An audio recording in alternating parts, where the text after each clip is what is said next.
Hace 3 años le diagnosticaron cáncer de mama. Ruth tenía 31 años de edad. Durante este tiempo, ha sido sometida a 8 quimioterapias, 15 radioterapias y aún falta año y medio para poder terminar su tratamiento.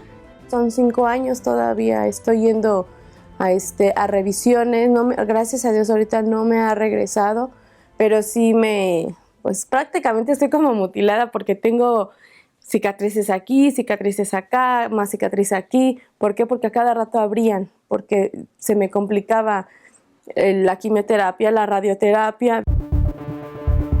Ruth ha salido adelante a través de la Asociación Mujer, que promueve el programa Insanarte, con el objetivo de empoderar y regresar la confianza a mujeres que fueron sometidas a una mastectomía, cesáreas o cicatrices generadas por algún accidente.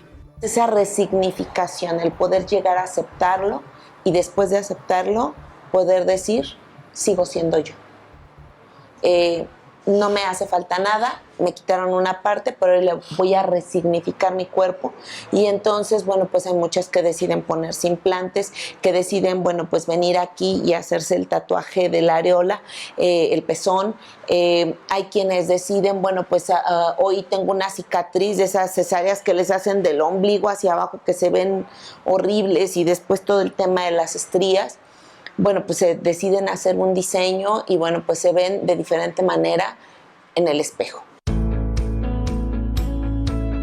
De esta manera, Ruth se tatuó las cicatrices que quedaron en sus 2 pechos y espera poder pintarse la areola del pezón. De este lado sí tengo pezón, del otro no tengo. Entonces, para mí era muy difícil entrar otra vez a cirugía, porque piensas, voy a entrar a cirugía, otra vez no me va a hacer la anestesia, el dolor y todo eso.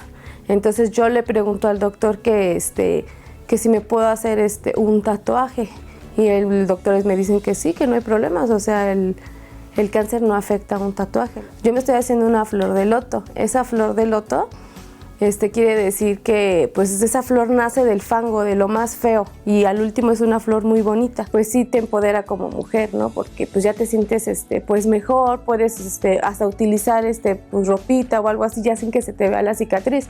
En vez de lucir una cicatriz, pues luces algo padre, ¿no? Una figura, una imagen que te represente de lo que sufriste, ¿no? Con imágenes de Joel Arias, Gloria López, 21 Noticias.